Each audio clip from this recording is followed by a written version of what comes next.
A'udzubillahi minasyaitonirrajim. Bismillahirrahmanirrahim. Asyhadu an la ilaha illallah, asyhadu anna Muhammadan abduhu wa rasuluhu la nabiyya ba'da. Pertama-tama saya mengajak pada rekan-rekan sekalian dan penonton video ini untuk senantiasa bersyukur pada Allah Subhanahu wa taala yang mana atas limpahan rahmat dan karunia-Nya kita masih diberikan umur yang panjang sehingga dapat kembali berjumpa dengan bulan Ramadan yang mulia kali ini.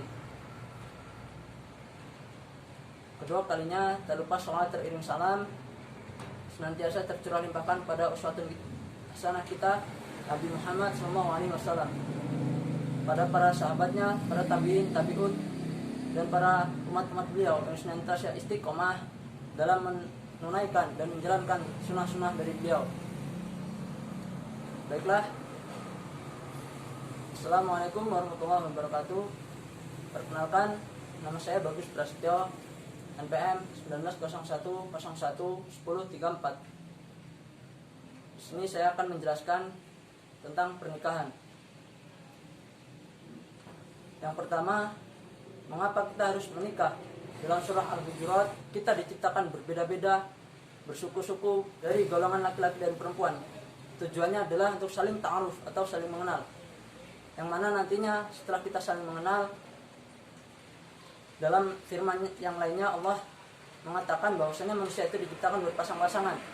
Setelah melalui proses ta'aruf atau mengenal, kita dijadikan pasang-pasangan oleh Allah melalui jalur pernikahan yang sesuai syariat Islam.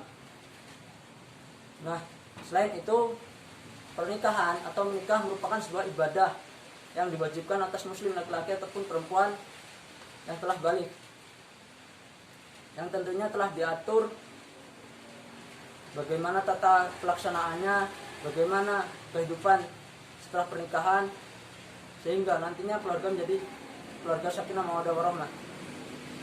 Dalam pernikahan sendiri telah diatur pertama ketika rumah tangga baik-baik saja, tidak ada konflik dalamnya. Itu dalam surah An-Nisa ayat 34-35 Allah menjelaskan aturan-aturan tersebut.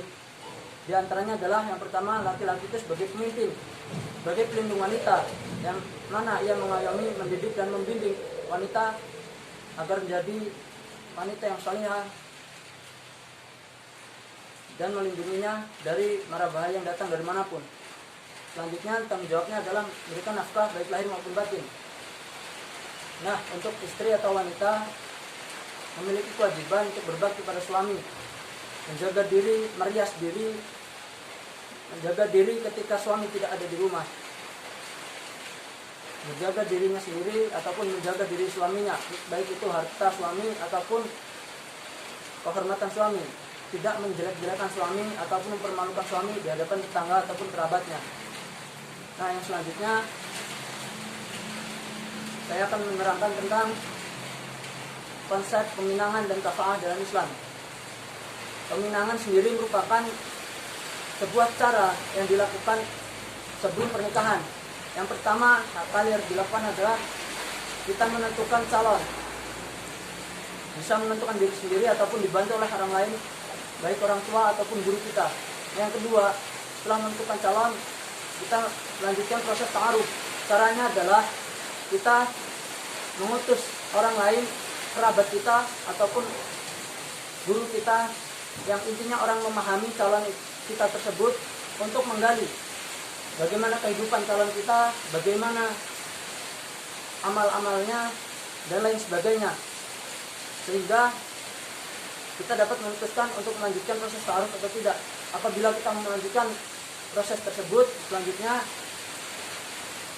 kita mempersiapkan niat dan mempersiapkan mental untuk menyatakan diri. Itu bisa dikatakan secara langsung ataupun diwakili.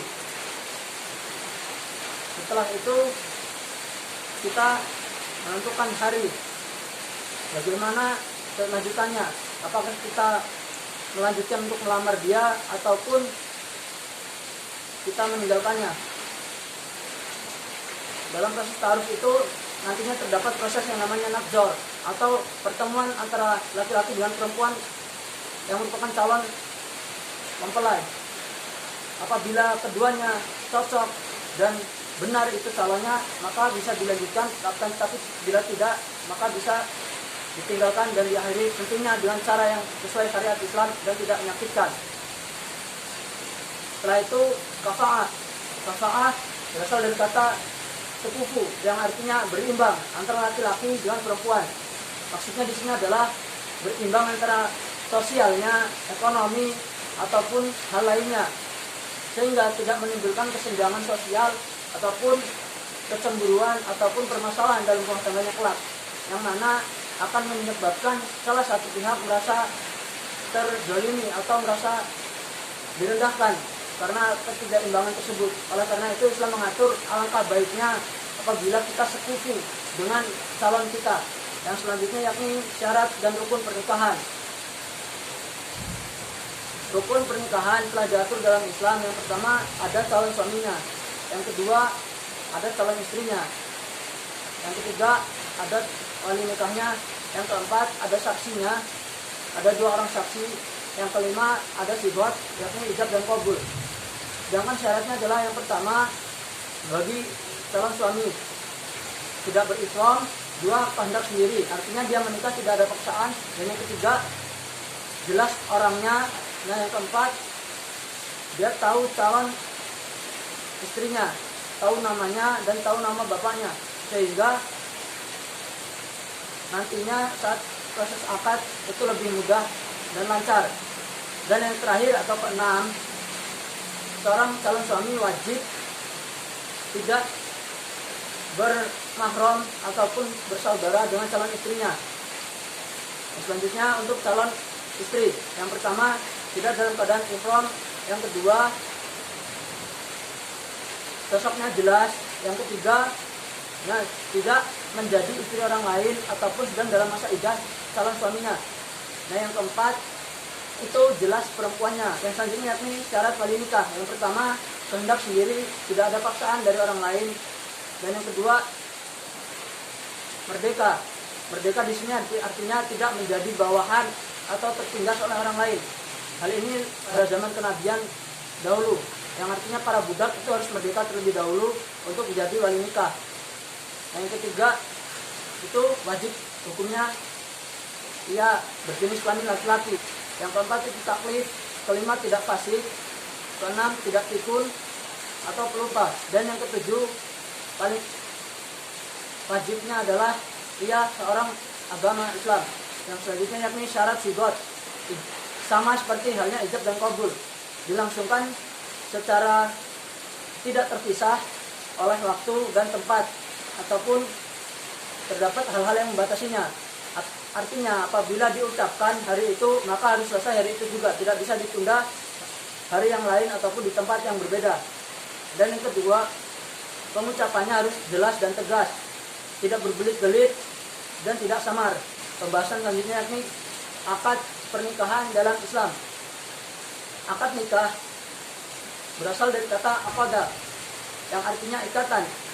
Ikatan yang dimaksud adalah ikatan seorang laki-laki dengan perempuan dalam sebuah pernikahan, yang mana telah diatur dalam Islam syarat dan rukunnya, bagaimana telah saya jelaskan di awal tadi. Nah yang kelima, wali dan saksi dalam pernikahan. Wali merupakan seorang yang berhak menikahkan putrinya dengan laki-laki pilihannya, sedangkan saksi adalah orang yang ditunjuk untuk menyaksikan langsungnya pernikahan dan mengabarkan pada masyarakat lain, sehingga apabila kedua pasangan tersebut bermesraan di tempat umum ataupun berjalan berdua itu tidak menimbulkan fitnah karena telah sah menjadi suami dan istri. Syarat untuk menjadi wali kurang lebih sama dengan apa yang telah saya jelaskan tadi. Nah yang keenam selanjutnya yakni pembahasan mengenai kedudukan dan jenis mahar dalam Islam. Allah berfirman dalam surah An-Nisa ayat keempat bahwasanya kaum laki-laki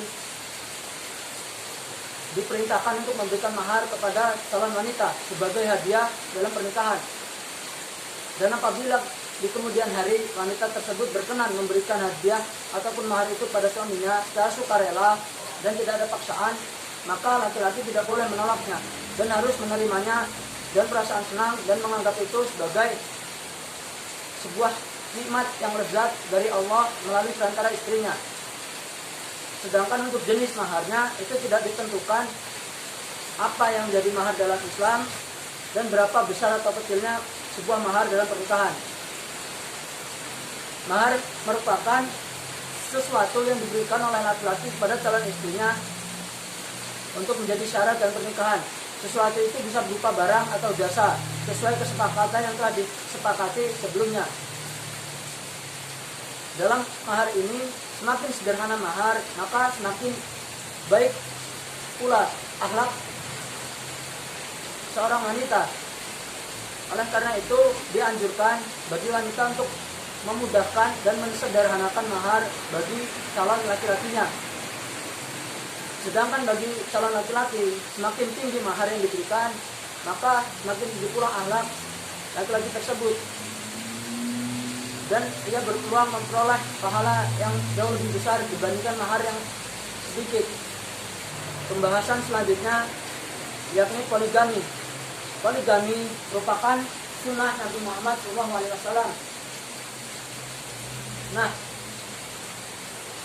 poligami merupakan perintah dari Allah Subhanahu wa taala kepada Nabi Muhammad SAW yang kemudian menjadi sunnah untuk beliau. Perlu digarisbawahi, sunnah bagi Nabi Muhammad SAW belum tentu sunnah bagi umat Islam saat ini. Mengapa demikian? Karena sunnah bagi Nabi Muhammad SAW itu karena Allah memandang beliau sebagai sosok yang mampu secara fisik maupun menilai beliau sebagai sosok yang mampu berbuat adil kepada istrinya, baik itu dalam pembagian hari ataupun pembagian nafkah. Sedangkan untuk saat ini kecenderungan berpoligami itu karena nafsu yang dibalut oleh cover sunnah, itu yang tidak diperbolehkan dalam Islam. Mengapa demikian? Karena untuk saat ini sangat mustahil bagi kaum laki-laki untuk berbuat adil pada istrinya. Adil di sini adalah adil secara fisik, bukan secara batin. Kalau secara batin mustahil bisa adil, karena pasti akan timbul kecenderungan untuk mencintai salah satu istri dibandingkan istri yang lainnya. Sedangkan secara fisik itu maksudnya seperti yang saya jelaskan tadi, adil dalam membagi waktu pada istrinya dan adil dalam memberi nafkah, baik itu pada istrinya ataupun anak-anak hasil pernikahan mereka. Apabila tidak mampu, maka poligami hukumnya diharamkan karena itu menyakiti seorang wanita. Sedangkan dalam Islam, wanita sangatlah dijunjung tinggi dan dimuliakan. Demikianlah yang dapat saya sampaikan. Kurang dan lebihnya saya akhiri. Assalamualaikum warahmatullahi wabarakatuh.